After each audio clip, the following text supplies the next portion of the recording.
Hi friends, welcome to our channel. இன்னைக்கு நம்ம பார்க்க போற மேட்ச் எது அப்படினு பாத்தீங்கன்னா ஐபிஎல்ல Lucknow vs Gujarat giants match தாங்க நம்ம இன்னைக்கு பார்க்க போறோம். இந்த மேட்ச் எங்க நடக்குது அப்படினு பாத்தீங்கன்னா பாரத் ரத்னா ஸ்ரீ அடல் பிஹாரி வாஜ்பாய் ஏக்னா கிரிக்கெட் ஸ்டேடியம்ல தாங்க இந்த மேட்ச் நடக்குது. இந்த கிரவுண்டோட பிட்ச் வந்து பாத்தீங்க அப்படினாக்கா இது ஒரு கம்ப்ளீட்டான பிட்ச்ங்க. அதாவது எப்படின்னா பிஹேவ் பண்ணா ஒன் bowlersக்கா பிஹேவ் பண்ணும், இல்லனா பேட்டிங்க்கா பிஹேவ் பண்ணிடுங்க. கிரவுண்டோட டைமென்ஷனும் வந்து பார்த்தீங்கன்னா அவ்வளோ பெரிய கிரவுண்ட்லாம் இல்லைங்க. 70 to 80 மீட்டர்ஸ் இருக்க பவுண்டரி லைன் தாங்க இந்த கிரவுண்டில் இருக்க டைமென்ஷனு. ஸோ இந்த பிச்சில் வந்து பார்த்தீங்க அப்படின்னாக்கா நம்ம இந்த கிரவுண்டில் ப்ரெடிக்ட் பண்ணுற ஸ்கோர் என்ன ஆவரேஜா அப்படின்னு பார்த்தீங்கன்னா ஒரு 175 to 185 வரைக்கும் நம்ம ப்ரெடிக்ட் பண்ணுறோங்க. இந்த கிரவுண்டோட பிச்சோட இது பார்த்தீங்க அப்படின்னாக்கா இது ஃபுல் அண்ட் ஃபுல் வந்து பார்த்தீங்கன்னா ஃபேஸ் பாலர்ஸ் தான் டாமினேட்டாக இருக்கும், ஸ்பின்னர்ஸ் தான் டாமினேட்டாக இருக்கும், நம்மளால சொல்லவே முடியாது. ரெண்டு பேருக்குமே ஈக்குவலாக பேலன்ஸாக இருக்குங்க. மேட்ச் வந்து ஸ்டார்டிங் ஃபேஸில் வந்து பார்த்தீங்கன்னா ஃபேஸ் பாலர்ஸ் நல்லா அசிஸ்ட் பண்ணும், போக போக பார்த்தீங்கன்னா ஸ்பின்னர்ஸ்க்கு நல்லா அசிஸ்ட் பண்ணுவாங்க. ஸோ இந்த கிரவுண்டில் வந்து இது வரைக்கும் நடந்த லாஸ்ட் 5 T20 மேட்ச் வந்து பார்த்தீங்கன்னா இது வரைக்கும் 53 விக்கெட் விழுந்திருக்குங்க. அதில் வந்து பார்த்தீங்கன்னா 50-50 தாங்க இருக்குது. ஃபேஸ் பாலர்ஸ் வந்து 27 விக்கெட் எடுத்திருக்காங்க, ஸ்பின்னர்ஸ் வந்து 26 விக்கெட் எடுத்திருக்காங்க. ஹெட் டு ஹெட் அப்படின்னு நம்ம பார்த்தோம் அப்படின்னாக்கா இது வரைக்கும் 5 மேட்ச் வந்து இவங்க 2 பேரும் விளையாண்டுருக்காங்க. அதில் வந்து பார்த்தீங்கன்னா 4 மேட்ச் ஜிடி தான் வின் பண்ணியிருக்காங்க, எல்எஸ்ஜி 1 மேட்ச் தாங்க வின் பண்ணியிருக்காங்க. ஆனால் எல்எஸ்ஜி இன்னைக்கு இருக்க ஃபார்மில் வந்து பார்த்தீங்கன்னா நம்மளால ப்ரெடிக்டே பண்ண முடியாது, இவங்க தான் வின் பண்ணுவாங்க அப்படின்னு நம்ம சொல்லவே முடியாது. எல்எஸ்ஜியோட ஓப்பனிங் வந்து பார்த்தீங்கன்னா அப்பர் ஹேண்டுங்க. மார்க்ரம், பூரன் இவங்க 3 பேரும் வந்து ஏர்லியாக விக்கெட் விட்டாங்க அப்படின்னாக்கா எல்எஸ்ஜியோட மிடில் ஆர்டர் வந்து ரொம்பவே ஸ்ட்ரகிள் ஆக அதிக வாய்ப்பு இருக்குங்க. அதாவது பூரன் வந்து பார்த்தீங்கன்னா இந்த டீமோட வீக்னஸ் வந்து ரொம்ப மறைக்கிறாரு. பூரன் தான் வந்து பார்த்தீங்கன்னா அதிரடியாக விளையாண்டு இந்த டீமை வந்து காப்பாற்றிட்டு இருக்காரு. ஸோ இன்னைக்கு பூரன் ஏர்லியாக விக்கெட் எடுக்கிறாங்க அப்படின்னாக்கா, பூரனையும் மார்ஷையும் ஏர்லியாக விக்கெட் எடுக்கிறாங்க அப்படின்னாக்கா இந்த டீம் வந்து ரொம்பவே ஸ்ட்ரகிள் ஆவாங்க. 160 அடிக்க கூட வாய்ப்பு இல்லைங்க. ஏன்னா அப்படிப்பட்ட மிடில் ஆர்டர் ரொம்ப வீக்கான டீமு. போலிங்கே வந்து பார்த்தீங்கன்னா ரொம்ப ஃபேஸ் பவுலர்ஸ் யாருமே இல்லைங்க, ஆவரேஜான பவுலர்ஸ் தான் வச்சுருக்காங்க. ஆனால் ஜிடி வந்து பார்த்திங்கன்னா அப்படியே ஆப்போசிட்டுங்க. அவங்களோட மிடில் ஆர்டரும் சரி, ஓப்பனிங்கும் சரி, எல்லாமே வந்து பயங்கரமாக கிளிக் ஆகுதுங்க. அதாவது அந்தந்த பிளேயருக்கு இதாக ரோல்னு சொல்லி கிளியராக சொல்லியிருக்காங்க. அதுக்கு தகுந்த மாதிரி அந்த பிளேயர்ஸும் விளையாண்டுட்டு இருக்காங்க. அந்த டீமில் வந்து பார்த்தீங்கன்னா சாய் சுதர்ஷன் வந்து நல்லா பெர்ஃபார்ம் பண்ணுறாரு. இந்த டீமில் வந்து பார்த்தீங்கன்னா நிக்கோலஸ் பூரனும் மிச்சல் மார்ஷும் நல்லா பெர்ஃபார்ம் பண்ணுறாங்க. பட்லர் வந்து பார்த்தீங்கன்னா விக்கெட் வந்துச்சுன்னா அந்த மேட்ச் நல்லா கேரி ஃபார்வர்ட் பண்ணி கொண்டு போகிறாரு. ஸோ ரெண்டு டீமுமே வந்து ஒரு நல்ல பேலன்ஸான டீம். இதில் வந்து நம்ம ஃபஸ்ட்டாக ப்ரெடிக்ட் பண்ண போகிற பிளேயர் யாருன்னு பார்த்தீங்கன்னா ஜாஸ் பட்லர் தாங்க நம்ம ஃபஸ்ட்டாக பிக் பண்ணுறோம். இந்த டீம் வந்து பார்த்தீங்கன்னா குஜராத் ஜெயின்ஸில் இருந்து கில்கிட் வந்து அந்த அளவுக்கு சொல்லக்கூடிய ஒரு பெர்ஃபார்மன்ஸ், அதாவது நின்று கன்சிஸ்டண்ட்டாக விளையாடுறாரு அப்படின்னு சொல்லக்கூடிய பெர்ஃபார்மன்ஸ் எதுவுமே வரலங்க. அதை வந்து ஓவர் ஷேடோ பண்ணுறவர் யாருன்னா ஜாஸ் பட்லர் தான். ஏன்னா கில்லு வந்து விக்கெட்டை விட்டார் அப்படின்னாக்கா ஜாஸ் பட்லர் தாங்க வந்து நின்று அந்த மேட்சை வந்து கொண்டு போகிறாரு. ஸோ நம்ம ஃபஸ்ட்டாக பிக் பண்ண போகிற பிளேயர் யாருன்னு பார்த்தீங்கன்னா ஜாஸ் பட்லருங்க. ஜாஸ் பட்லர் கிட்ட இருந்து நம்ம இந்த மேட்ச்சில் வந்து நம்ம ஸ்கோர் சொல்லுங்க, பாயிண்ட்ஸ் இவ்வளோ பாயிண்ட்ஸ் எடுப்பாங்க அப்படின்னு நம்ம ப்ரெடிக்ட் பண்ணுறோம். அந்த வயசு வந்து நம்ம ஜாஸ் பட்லர் கிட்ட ப்ரெடிக்ட் பண்ணுற பாயிண்ட் வந்து பார்த்தீங்கன்னா 50 to 60 பாயிண்ட்ஸ் வரைக்கும் நம்ம ஸ்கோர் பண்ணுவார் அப்படின்னு நம்ம வந்து எதிர்பார்க்குறோங்க. அடுத்து நம்ம பிக் பண்ண போகிற பிளேயர் யார் அப்படின்னு பார்த்தீங்கன்னா நிக்கோலஸ் பூரனுங்க. நிக்கோலஸ் பூரன் வந்து பார்த்தீங்க அப்படின்னாக்கா பேய் பெர்ஃபார்மன்ஸ் பண்ணிகிட்டு இருக்காருங்க. அதாவது எல்லா மேட்சுமே 150+ பாயிண்ட்ஸ் அடிச்சிட்டு இருக்காருங்க. ட்ரீம் டீமில் இருக்காரு, 150+ பாயிண்ட் அடிக்கிறாரு. ஸோ நிக்கோலஸ் பூரன் வந்து பார்த்தீங்கன்னா இந்த மேட்ச் வந்து பார்த்தீங்கன்னா எல்லாருமே மஸ்ட் பிக்காக எடுத்திருப்பாங்க நிக்கோலஸ் பூரனை. லக்னோ கிரவுண்ட் வந்து அந்த அளவுக்கு சொல்லக்கூடியதாக இல்லை. அதனால் நீங்கள் ஒரு ரிஸ்க் எடுக்கணும்னு ஆப்ஷனை படுறீங்க அப்படின்னாக்கா நிக்கோலஸ் பூரனை இன்றைக்கி ட்ராப் பண்ணி பாருங்கள். ஆப்வியஸாக இன்றைக்கி அவர்கிட்ட இருந்து பர்ஃபார்மன்ஸ் இருக்குமான்னு நம்மளால் 100% ஷுவராக சொல்ல முடியாது. நீங்கள் பிக் பண்ணாலும் கேப்டன் வைஸில் வந்து எல்லாருமே இன்றைக்கி அவர் தாங்க போட்டிருப்பாங்க. ஸோ நீங்கள் வந்து ஒரு டிஃப்ரெண்ட்டாக ட்ரை பண்ணுறீங்க அப்படின்னாக்கா நிக்கோலஸ் பூரனுக்கு வந்து கேப்டன் வைஸ் கேப்டன் கொடுக்காம டீமில் மட்டும் பிக் பண்ணுங்கள். இன்னும் டிஃப்ரெண்ட்டாக பிக் பண்ணுறீங்க அப்படின்னாக்கா நிக்கோலஸ் பூரன் டீம்லேயே எடுக்காதீங்க. ஏன்னா இன்றைக்கி அவர்கிட்ட வந்து ஏன்னா இன்றைக்கி அந்த ஜிடி டீம்லேருந்து வந்து பார்த்தீங்கன்னா நெஹ்ரா வந்து ஃபுல் பிளானில் வருவார். இன்றைக்கி நிக்கோலஸ் பூரன் வந்து நம்ம எப்படி விக்கெட் எடுக்கலாம், ஏன்னா அவர் தான் நல்லா ஆடிட்டு இருக்காருன்னு சொல்லிட்டு. ஸோ நம்ம நிக்கோலஸ் பூரனை வந்து எடுக்கிறதுனா எடுங்க, இல்லைனா விட்டுருங்க. நம்ம ஆனால் நிக்கோலஸ் பூரனை பிக் பண்ணிக்கிறோங்க. நிக்கோலஸ் பூரன் கிட்ட இருந்து நம்ம எக்ஸ்பெக்ட் பண்ணுற பாயிண்ட்ஸ் வந்து பார்த்தீங்க அப்படின்னாக்கா நம்ம எக்ஸ்பெக்ட் பண்ணுறது ஒரு 60 to 65 பாயிண்ட்ஸ் வரைக்கும் அடிப்பார் அப்படின்னு நம்ம ப்ரெடிக்ட் பண்ணுறோங்க. அடுத்து நம்ம பிக் பண்ண போகிற பிளேயர் யாருன்னு பார்த்தீங்கன்னா சுப்மன் கில், ஜிடி டீமோட ஓப்பனிங் பேட்ஸ்மேனுங்க. அதாவது ஜிடி டீம் வந்து ஃபர்ஸ்ட் ஆஃப் எடுக்கிறாங்க அப்படின்னாக்கா நீங்கள் இவரை கேப்டனாக போகலாம். ஏன்னா சேசிங் வைஸ் போகும்போது அவர்கிட்ட அந்தளவுக்கு எஃபிஷியன்சி இல்லை. ஃபஸ்ட் பேட்டிங் ஆடும்போது அவர்கிட்ட வந்து அந்த இந்த டார்கெட் தான் நம்ம செட் பண்ணுன்ற அந்த ப்ரெஷர் இல்லாமல் நல்லா ஃப்ரீ ஃப்ளோவாக ஆடுவார். ஸோ நம்ம சுப்மன் கில்லை நம்ம ப்ரெடிக்ட் பண்ணுறோங்க. சுப்மன் கில்ட்டு நம்ம எக்ஸ்பெக்ட் பண்ணுற பாயிண்ட்ஸ் வந்து பார்த்தீங்கன்னா ஒரு 80 பாயிண்ட்ஸ் வரைக்கும் வருவார் அப்படின்னு நம்ம ப்ரெடிக்ட் பண்ணுறோம்.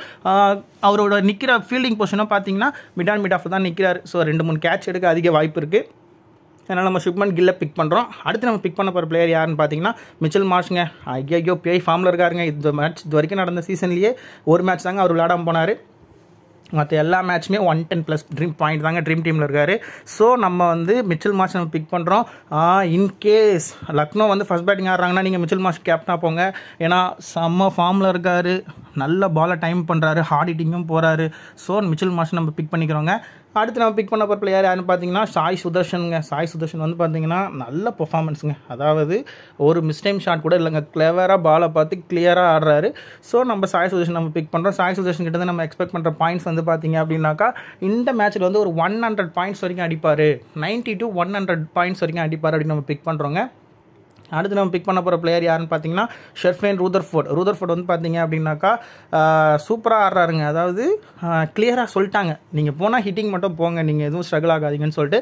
ஆனால் ஆப்போசிட் டீமில் இருக்கவங்க வந்து அவருக்கு ஒரு பிளானோட வராங்க. அதாவது வைடு ஆக்கர் தாங்க அவர் ட்ரை பண்ணுறாங்க, அதுலேயும் அவர் வீக்காக தான் இருக்கார். ஸோ இந்த மேட்ச் வந்து பார்த்தீங்கன்னா ஷர்துல் தக்கூர் அவரை ரொம்பவே ட்ரபிள் பண்ணுவார் அப்படின்னு நம்ம ப்ரெடிக்ட் பண்ணுறோம். ஏன்னா அந்த வைடு ஆக்கர் போடக்கூடிய திறமை வந்து ஷர்துல் தக்கூர் கிட்ட நிறையா இருக்குது. அதனால் ஷர்துல் தக்கூர் வந்து சுதன் ரெஃபர்ஃபோர்டை வந்து ரொம்ப ட்ரபிள் பண்ணுவார் நம்ம ப்ரெடிக்ட் பண்ணுறோம். ரூதர்ஃபோர்ட் கிட்ட வந்து நம்ம ஒரு 50 பாயிண்ட்ஸ் வரைக்கும் நம்ம எதிர்பார்க்குறோங்க அவர் அடிப்பார்னு சொல்லிட்டு. அடுத்து நம்ம பிக் பண்ண போகிற பிளேயர் யாருன்னு பார்த்தீங்கன்னா இது கொஞ்சம் ஒரு டபுள் ஸ்டாண்டர்டுங்க.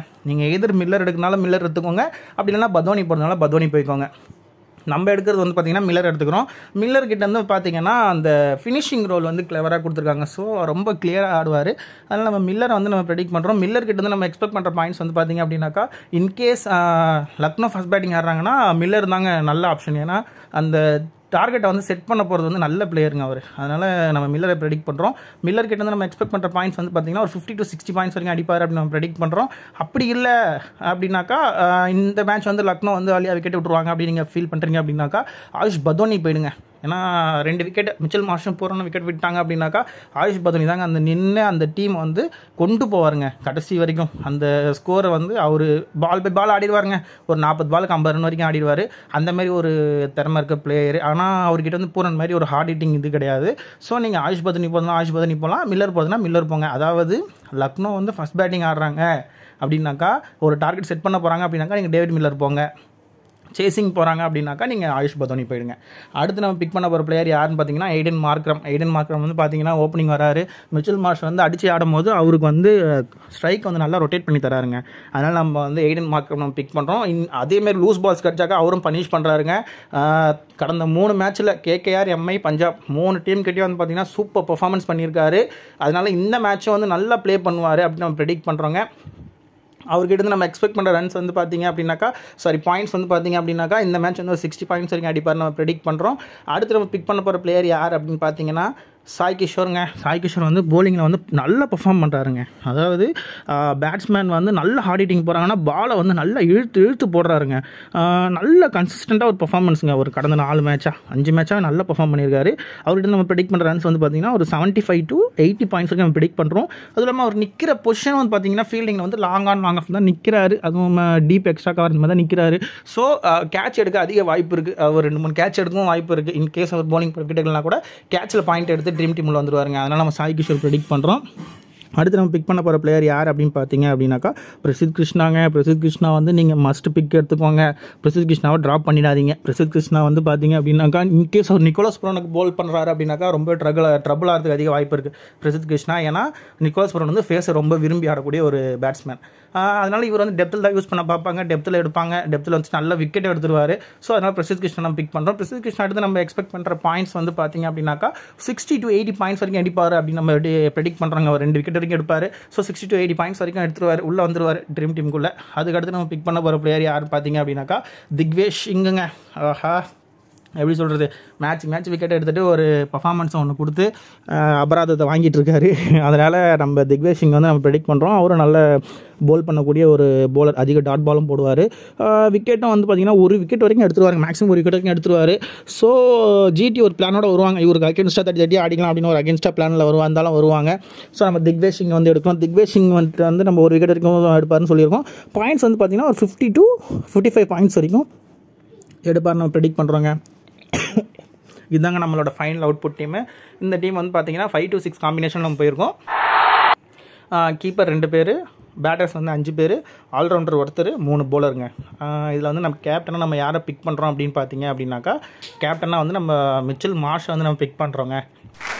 வைஸ் கேப்னா சாய் சுதர்ஷன் நம்ம பிக் பண்ணுறோங்க. அப்புறம் பார்த்தீங்கன்னா ஃப்ரெண்ட்ஸ், நான் முன்னாடியே சொன்ன மாதிரி அதாவது நிக்கோலஸ் பூரனும் மிச்சல் மார்ஷ் மேலே தான் வந்து பார்த்தீங்கன்னா அதிக பெட்டிங் இருக்கும் அப்படின்றனால, அதிக பிட் இருக்கும் அப்படின்றனால நம்ம அவங்கள ட்ராப் பண்ணுறோம் அப்படின்னு நான் சொல்லியிருந்தால, அது தகுந்த மாதிரி நம்ம ஒரு டீம் வந்து போலர்ஸோட டாமினன்ஸில் ஒரு டீம் நம்ம கிரியேட் பண்ண போகிறோம்.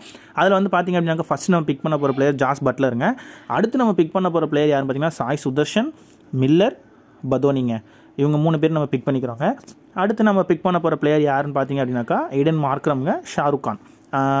இப்படி நம்ம பிக் பண்ணிக்கிறோங்க. அடுத்து நம்ம பிக் பண்ண போகிறது வந்து போலர்ஸில் போய் போலர்ஸ் தாங்க ஃபுல்லாக ஒரு 5 போலர்ஸ் நம்ம எடுக்க போகிறோம். அந்த 5 போலர்ஸ் யாருன்னு பார்த்தீங்கன்னா சிராஜ், சாய் கிஷோர், ஷர்துல் தாக்கூர், பிரசித் கிருஷ்ணா, திக்வேஷ் சிங்க. இந்த மாதிரி தாங்க நம்ம எடுக்கிறோம். இதில் இந்த காம்பினேஷன் வந்து பார்த்தீங்கன்னா விக்கெட் கீப்பரில் ஒருத்தர் எடுத்துருக்கோங்க, பேட்டர்ஸில் 3 பேர் எடுத்துருக்கோம், ஆல்ரவுண்டர் 2 பேர், போலர்ஸில் 5 பேர் எடுத்துருக்கோங்க. இதில் வந்து பார்த்திங்கன்னா நம்ம கேப்டன் நம்ம யாரை செலக்ட் பண்ணுறோம் அப்படின்னாக்கா பிரசித் கிருஷ்ணாவை நம்ம கேப்டனாக செலக்ட் பண்ணுறோங்க. வைஸ் கேப்டனாக நம்ம யாரை செலக்ட் பண்ணுறோம் அப்படின்னாக்கா நான் வந்து ஷர்துல் தாக்கூரை வைஸ் கேப்டனாக செலக்ட் பண்ணுறேங்க. இன்கேஸ் உங்களுக்கு வந்து இல்லை வைஸ் கேப்டனை மாற்றணும் அப்படின்ற உங்களுக்கு ஒரு ஐடியா இருக்குது அப்படின்னாக்கா நீங்கள் ஜாஸ் பட்லர் கூட நீங்கள் வைஸ் கேப்டனாக சூஸ் பண்ணி பார்க்கலாங்க. ஏன்னா இந்த மாதிரி பிச்சு வந்து அவருக்கு ரொம்பவே பிடிக்குங்க விளையாடுறதுக்கு. ஒரு சேலஞ்சிங்கான பிச்சில் தாங்க அவர் விளையாடுறதுக்கு ரொம்ப ஆசைப்படுவார். ஸோ நம்ம வந்து நான் வந்து என்னோட பர்சனல் ஒப்பீனியன் நான் போகிறது வந்து ஷர்துல் தாக்கூர் வந்து நான் வைஸ் கேப்டனாக போவாங்க. நீங்கள் வந்து பட்லர் போகிறதுனா பட்லருக்கு வைஸ் கேப்டனாக போய்க்கோங்க. Let's go. Thank you.